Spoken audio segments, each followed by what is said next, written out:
recent years, the term woke has evolved from its origins as a call to social awareness into a lightning rod for cultural debates. Nowhere is this more apparent than in the world of video games. Once celebrated as a medium that pushed the boundaries of storytelling and inclusivity, the gaming industry has found itself at the center of heated discussions about representation. Some players applaud the stories made towards greater diversity, while others decry these efforts as an unnecessary or pandering. But have we reached a point where the term woke has lost its meaning, becoming a catch-all for anything that challenges the status quo? Hello everyone, my name is Fedrio and this is Cozy Fedgy, and on this channel we cover a variety of things such as video essays, reviews, JRPGs, and all things cozy gaming. Now I know that this video topic is going to ruffle some feathers and it might not sit well with some people, but I've been sitting on this topic for a really long time. I want to make sure that I get my points across clearly and that people can understand where I'm coming from. But I've just noticed this trend of using the term woke as a derogatory or a bad thing, and I just find it very interesting how that plays into video games. This video is just for an open discussion to talk about the representation and diversity within video games, and not just video games but developers and the industry as a whole altogether. So I don't want this to be as a debate it's more of a discussion. I want to open the comment section to just have a healthy, productive conversation about this topic, and everyone should be nice to one another. I don't want this as a way for people to talk down or be rude to one another. I like to create this as a safe space for everyone to talk what's on their mind, and again, in a very healthy and productive way. Now, like I said before, this has been a topic of mine for a while, but I feel like most recently with a lot of new games that are coming out in the next couple of years, this definitely got me really more interested to talk about it. I'm talking about games like Ghost of Yotei, Intergalactica, and The Witcher 4.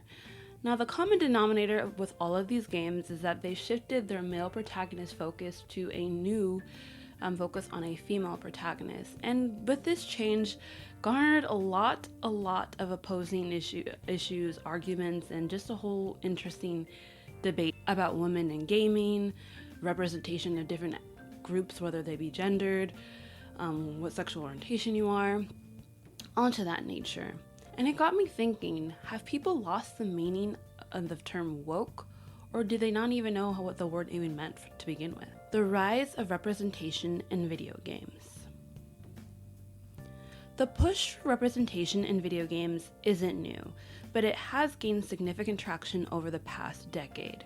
Titles like The Last of Us Part 2, Horizon Forbidden West, and Life is Strange have made bold choices to feature protagonists and narratives that deviate from the stereotypical mold of the white, cisgendered male hero. These efforts reflect a broader cultural shift towards inclusivity, with developers striving to create games that resonate with a wider range of players. From LGBTQ+ characters to protagonists of diverse racial and cultural backgrounds, representation in gaming has brought much needed nuance to an industry that once thrived on cookie-cutter archetypes. Studies show that more diverse games not only attract a wider audience, but also foster a deeper connection between players and the stories being told. When I think about representation in video games, I always bring up the question about what's wrong about telling stories from different perspectives. I understand a lot of people go to video games for a form of an escapism, which I totally get it. The current state of the world is really crazy and chaotic. Heck, I live in America right now, and I will not even want to talk or even discuss about what's going on in the country right now because it's just madness. And of course, going to video games can allow me to escape from that. However, just because the craziness and the hecticness of the world is happening doesn't mean we can't have our video games still represent who we are as people and the experiences and the different narratives that we all go through in life. I think I want to make this known that there's no guide or rule book on how a game should look like. Just because video games looked a certain way 20, 30 years ago doesn't mean it's going to look the same in 2025. I feel like as the gaming industry grows and evolves, so do the stories and the narratives that are being told. What I've noticed a lot now that developers are becoming more diverse in the people who they hire for their companies and who work on these projects, again, the stories also change with them and represent those people as well. And I feel like something that I've noticed quite often and not is that a lot of people will use and reasoning to not play games that are different than their norm is that if I can't relate to the characters of the story, then I'm not going to play it. Which is at their own, that's to teach their own. But I always wonder, you're also limiting yourself from so much amazing experiences and stories being told by closing yourself off from those kind of games and stories. And like I mentioned before, there's such a huge wide variety of people who are consuming and playing video games today in 2025. But it just goes to show that a lot of people are playing more and more games from all walks of life. So why is that a bad thing that our video games are starting to represent that too? Just some questions to think about. The backlash and the woke label. Despite these strides, representation often faces vocal backlash. Critics use the term woke to dismiss games that include diverse characters, framing such efforts as pandering to political correctness or pushing an agenda. For example, when The Last of Us Part 2 featured Ellie, a queer protagonist, and Abby, a muscular female character, some players lashed out, accusing the developers of focusing more on woke storytelling than on gameplay or narrative quality. This reaction isn't limited to major titles. Even indie games with diverse casts such as Celeste or Spiritfarer have been labeled as woke by those who've seen inclusivity as a threat to traditional gaming norms. The word has become shorthand for disapproval, often overshadowing legitimate critiques of gameplay mechanics or storytelling. Now, what I find very interesting in Western spaces particularly, a lot of people will say that a lot of Western devs like to create their women ugly. And I put quotations on ugly because, again, beauty is subjective.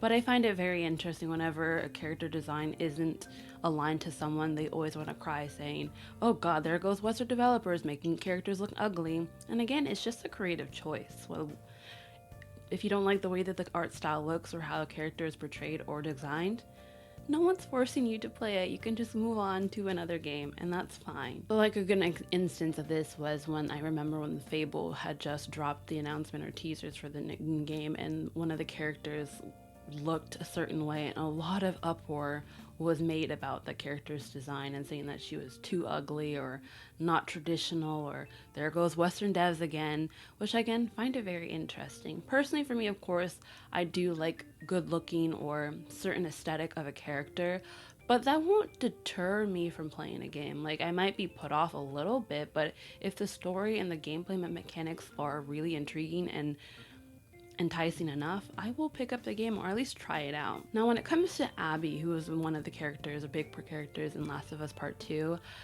it's a very interesting take because, of course, there are obviously valid reasons to hate that character. I'm going to make that known. Like, she's a very, very flawed character that I understand why people hate. But there was a loud minority, emphasis on loud minority, that did say a lot of things about her appearance that kind of swayed them from playing their game or why question the developers for making the character look the way that she did. At the end of the day, it's the developers who wanted to make her design that way, and that's fine. Again, it's up to their choice, and if you don't like it, again, you could always move on or to kind of bypass it. It's not the end-all be-all like I feel like a lot of people, or not a lot, a good loud minority made it out to be. Speaking about bodies in video games, another character that had a lot of debate behind was Eve from Stellar Blade. Now, I played this game back at launch in April, I want to say 2024, and leading up to this game and to its release, there was a lot of hype for its combat, its gameplay, its resemblance to Nier Automata or Devil May Cry combat, and obviously the aesthetic very much leaning towards Nier Automata. A lot of people had a lot to say about the main character, Eve, and her clothing choices and her body. If you guys don't know, Eve is actually based off of a real person's body, and I think one of the biggest debates on that game was her character design and the outfits that she wore. There was a lot of discussion about censorship in this game because after the release of the game, the devs did go back in and changed a few outfits, adding a couple inches of fabric in that game. And I do wholeheartedly support having discussions about censorship and the importance of bringing awareness to how that could be detriment to gaming developers' freedom of expression and choice how they want to express games. However, I don't think Stellar Blade was the right game to have that discussion. To me personally, I wasn't bothered by the extra fabric. The outfits were still very much scantily clad and still very sexy, so it didn't really change too much for me in my gaming experience with that game. Also, what I find very interesting about Eve as a character, her sexuality, the way of her dress has nothing to do with her character really. No one mentions the way that she looks, no one questions the way that she looks, she's just existing. So I always found that very interesting. Like, she is a very interesting character because I feel like she had the potential to be really, really great, but I feel like her character development was kind of a little lackluster. But that's a whole nother thing for another time. And then when it comes to the discussion about representation in video games, there's always that discussion about if bad representation is still good representation. And I feel like, again, lately, of course, we're seeing a lot more progressive stories and different types of characters being represented in video games. Some of them are written really, really well, and some of them not so much. A good example of this would be Tosh from the Dragon Age, the Veil Guard. She, I believe, is a non-binary character. Please correct me if I'm wrong. But the way that she was written can come off a little cringe, I'm not gonna lie. And I feel like the developers had a really great opportunity to make her a really amazing character, but I feel like her lines and her delivery kind of made it kind of just a little annoying to watch or play as. So I can understand the critiques on that character because there are plenty of other characters who fall under the umbrella of LGBTQ plus that are executed and written really well. An example that I can think of on the top of my head is Dion from Final Fantasy 16. If y'all have not played it, that man is a gay man, and his story and his relationship with his partner in the game was very subtle, but still executed well. It wasn't like his whole character, which I don't think it's like a bad thing if it's that his whole character or not, but that's who he was. No one questioned it, no one judged him for it, and he was out living his life as any gay person should be able to live their life, with no fear, no judgment, and no criticism from others. And then of course you have other characters who are pretty flamboyant in their character and how they present themselves, such as Sylvando from Dragon Quest XI. Although he's not outrightly known whether or not he is part of the LGBTQ community, but how he carries himself, many people like to claim him as he is, and he's still a very fun character, and how he presents himself and his sexual orientation doesn't deter you from the game. If anything, he's still a very endearing and lovable character. And that's why I think it's really important to have all aspects of different characters, because you also know people who are like Dion or Sylvando, or sometimes you might even know someone who is like Tosh. These are all still representation, but I think what's important is that regardless of how you identify yourself, I think it's important to write good characters and have the time and effort to make good characters. And I also want to make the other argument of how sometimes the woke agenda can sometimes be a detriment to certain games. For example, I remember when FF16 was coming out and they were dropping teaser trailers and announcements and stuff, like, and getting people hyped up for the game. There was a huge people out of the Black community who felt kind of upset that there wasn't representation about this video game in this video game.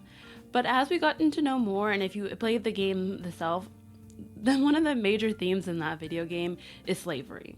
And as a Black person myself, I don't think I need to see me in that game. I was honestly glad that people like me were not in that game, because I've seen a lot of media with us in chains, and I don't really need that there. So maybe sometimes it's okay that we're not represented in those games, and that is a-okay with me. So it's really interesting though how a lot of people can say woke about certain things, and saying that just because something may be progressive and say woke isn't as derogatory as you think it might be. Are we missing the point? The problem with the overuse of woke in gaming discourse is that it stifles meaningful discussion. Instead of engaging with artistic and cultural intentions behind a game, detractors dismiss them outright. This creates a toxic environment where developers and players alike are discouraged from embracing innovation or challenging the medium's historical biases. Ironically, this backlash often reveals more about the accusers than the games themselves. Labeling a game as woke for including a female protagonist or a non-white character suggests and entrenched discomfort with change. It reflects an unwillingness to see gaming as a space for everyone, not just a select demographic. But I think it's really important to remember that gaming is for everyone, and it would be nice for everyone to be able to see themselves in the games that they play. Not saying that every single game needs to be different or changed, but when that change does come, it shouldn't be disregarded or belittled or completely overlooked. There is definitely going to be an audience for these games that people will love and fully embrace, and you shouldn't, as they say, yuck other people's yum. The benefits of diverse storytelling. When done thoughtfully, diverse representation enriches video games. Titles like Tales of Kanzara Zhao have shown the importance of cultural authenticity in gaming. Games like Ghost of Tsushima and Assassin's Creed Origins immersive players in settings inspired by real-world cultures, broadening their horizons and fostering empathy. Moreover, diverse storytelling makes the industry more competitive. By exploring new narratives and perspectives, developers push the boundaries of what games can achieve, creating more innovative and memorable experiences. Diversity isn't a threat to gaming. It's an opportunity. I feel like what I see a lot of times when it comes to representation in video games, a lot of times people will say, well, I only play it if it's written well, or when there is a written character or a game that is written well with a good written character or narrative, they still overlook it and dismiss it and label it under, oh, there goes the developers making woke video games yet again. It kind of is a little disheartening to the developers who put in that time and effort, because making a video game is not easy. I don't know if you checked. I feel like sometimes we as gamers are kind of like so far removed from the process of the video game development that we kind of take it for granted. So when there are stories that are being made that may not necessarily align with how you play your video games, doesn't mean they shouldn't be made at all. A great example of a character that I feel like, or a video game that I feel like got a lot of backlash for its character was Forspoken. I remember when that came out and people were really, really hype. But then when review codes got dropped and a lot of people got more on their hands on it, they realized they were not vibing with this main character. Now, I had this game physically for a bit, but I decided to sell it because I just didn't really jive well with the gameplay mechanics and combat, not because of the character. Yes, she can be very cringy at times, but I think the issue with that game in particular is that I think, this is my opinion, but I feel like they wanted this game to be a lot more serious in matter, but the line delivery and the lines that were being said by the main character weren't that serious at times, so it kind of was jarring and kind of put a lot of players off, which I think is really understandable because I kind of found her kind of annoying at times too. Don't get me wrong. But I feel like if they chose to go in a more campier route, I feel like people would have accepted this character writing and design choice a little bit better. But again, it's really a great opportunity and a learning block for the, I think it was developed by Square Enix, that they could take that character and maybe embellish it a little bit and try again another time. And I feel like we need to remind ourselves that video games are like Pandora's box. You can unlock it and play a game that explores so many different worlds, so many different people. Heck, if you have a problem playing as a woman, why don't you have a problem playing as an alien? Which I find very interesting. What I'm trying to say is that video games are imaginative, they're creative, and they tell a whole wide variety of stories and character experiences that just because a character looks a certain way doesn't mean that the story or the gameplay or overall the game as a whole is going to be bad. As a Black woman who enjoys video games or just any media in general, I have consumed media where I am not the protagonist. I played many of a white man and many of a Japanese man, but that does not deter me from playing the game. I know that there's some people who just don't like to play games that don't have a character creation in it and whatnot, but I just want to tell you this and remind yourself that you may be, just maybe, limiting yourself from amazing stories that you wouldn't be able to play otherwise without that prejudice holding you back. And again, I also it does make me a lot more appreciative and enjoy a game a little bit more if I do see myself in the games too. I can understand that. When I see characters who look like me or have my complexion, it's really, really fun and rewarding. I always try to play those characters anyways because I don't get to see, obviously I don't really get to see me in video games that often, and it's always such a plus. Like, I remember when I saw Tamara in Fire Emblem Engage. Didn't love that game, but I thought her character design was so cute, and to see a dark-skinned woman in a game that wasn't tropey or stereotypical or borderline racist was refreshing to see. And I feel like having that experience is something unmatched, and it would be really unfortunate if we deprive people from that experience too, just because games are not what they used to. Moving beyond the label. To move forward, both the gaming industry and its audience must reclaim the discourse. Representation should be celebrated for what it is, an effort to tell better, more inclusive stories. The term woke should not be a weapon to dismiss progress, but rather a reminder of the ongoing fight for fairness and equity. Critiques of representation are valid when rooted in thoughtful analysis, such as questioning whether a character feels authentic or whether a narrative serves the gameplay. However, reducing these efforts to a divisive label robs gaming of its potential to evolve and grow. So what I want to make sure and put an emphasis or any takeaway from this video is that it's okay to be woken up a little bit and to broaden your horizons a little bit. Whether you experience a new story that wasn't something that you're used to and you loved it or hated it, at least to try. The overuse of woke as a derogatory term has stymied meaningful conversations about representation in video games. Instead of fostering division, we should embrace inclusivity as a hallmark of a vibrant, evolving medium. Representation isn't about pandering. It's about making gaming a space where everyone feels seen, heard, and valued. By moving beyond labels and engaging in deeper discussions, we can ensure that video games continue to be a force for both entertainment and cultural progress. Again, I want to thank you guys so much for taking the time to watch this video. I really have been, this is something that I'm really passionate about, and again, like I said before, I know this might not, I know that some people might not agree with me, and that is totally fine, but this is something that's important to me and that matters to me as a woman, and especially as a Black woman who plays and enjoys video games. It's important to have these discussions in a very healthy and productive way. And again, I would love to hear your aspects and takes on the term woke in video games and how representation is today in video games, in the video game industry. If you guys enjoyed this video, do not forget to hit that like and subscribe button, and I cannot wait to see you guys in the next one. Bye!